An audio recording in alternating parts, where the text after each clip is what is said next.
Despite lots of media reaction surrounding Senator Bernie Sanders' hospitalization last week, college students still say the Vermont lawmaker is their man. That is according to the latest Chegg College Poll student election tracker, which found 31% of students are still feeling the burn. Their second choice is Elizabeth Warren, followed by Andrew Yang, who for 3 weeks has outpaced Vice President Joe Biden for the spot. Joining us via Skype to dig into the results and how to discuss these candidates are appealing to college students is Taryn Klein, CEO of College Pulse. Welcome back to the show, Taryn. So glad to see you. Always love having you, Taryn.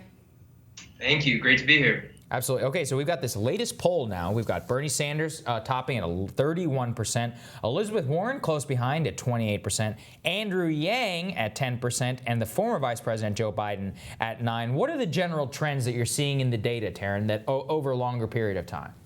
Yeah, absolutely. And just to give some new viewers some context into the research that we've been doing. So College Pulse, we're a research and analytics firm focused on college students, and we've built the largest database of college student opinion. We have 250,000 students, 850 universities, all 50 states. And in March, we teamed up with Chegg, a student learning platform, to build the first ever student election tracker.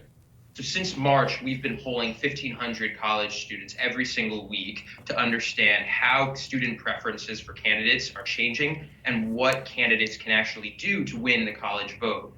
So right now, we see Bernie Sanders at first at 31%, closely followed by Warren at 28%, notably within the margin of error at this point, followed by Yang at 10% and Biden at 9%. Mm-hmm. I would say the two biggest trends that we've seen since we began the trackers: first, Warren soaring from in the high single digits to 28% since March, and Andrew Yang, which is a recent surge from 2% back in May to 10% where he is today. Wow. And as you noted, we haven't seen any effects on Bernie support since the release of any new health news. Yeah, Wow. talk a little bit about that. The media has been speculating that this would be incredibly damaging to his campaign. You conducted this poll over a number of days. I mean, did you see any fluctuation in terms of days that were polled, et cetera? Did you see any movement there that was significant? Yeah, so I think it's still too early to say from our end. I mean, we're going to be doing this every single week, so we can see, once the news sets in even more, how this affects student support next week. The poll that we're looking at closed last night, so as of now, has not been any effect. And I think that kind of gives some insight into the different type of political calculus that students are doing as opposed to the general electorate. I mean, this is the only age group than any other age group, and this is data found by Pew, supported by College Pulse data, that this is the only age group that prioritizes issue importance over electability. And so college students are not looking for any one type of candidate in terms of personal background. And one poll that we did recently run on Wednesday was asking specifically around age and around health. And we found that 80 and 85% say that age and health, respectively, are not going to be is not going to be important to determining their vote. So we'll see how that plays out in practice. But what we've learned from students is that issues more than anything is what's going to dictate their vote. Yeah, I mean, it's very heartening. That seems very much to make sense for me. And that's part of the reason I love this poll, is because it's just so different from the rest of the electorate. I mean, one of the big stories also to me, Taryn, that jumped out here, somebody who's not in that graphic, but Beto O'Rourke has fallen 11% in your poll since March 2019, and Elizabeth Warren and Andrew Yang seem to be the main beneficiaries of that.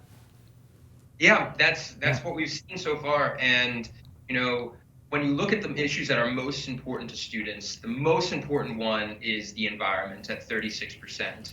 And I think when we look at, and followed by immigration rights, followed by reproductive rights, and when we think about the moments where Beto has really shined in the past few months, one particular issue that stands out is around gun control. It's an issue that students care about, but it pales in comparison to some of these other major issues.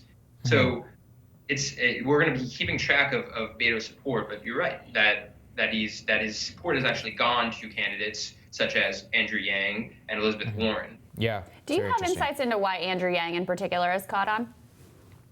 Yeah, I mean, alluding to a segment that ran yesterday on LTV, I think that you mentioned a particular salient point about Andrew Yang is that what's clear to all students, to all voters, is that he stands for particular issues. I mean, one issue, obviously, the freedom dividend, which he's most well known for, is an issue that is supported by the plurality of college Democrats. 70% of students are in favor of some form of universal basic income.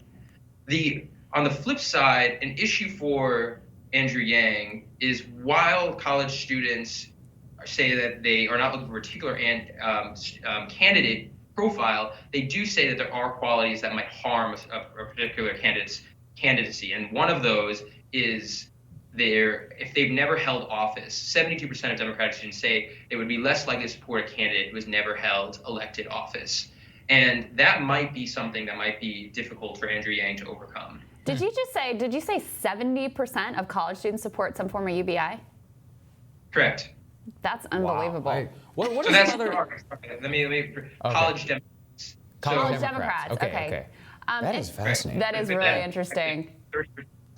30% of college students are Republican, 10% are independents, 60% are Democrats. Right. So you're talking about probably a majority. I mean, can't do the math that fast in my head, but you're talking about probably a majority of college student support for UBI. That's really interesting. Do you have any sense of how likely these folks are to vote? I mean, that's always the knock is like, okay, great, the young people love you, but they never show up. Right.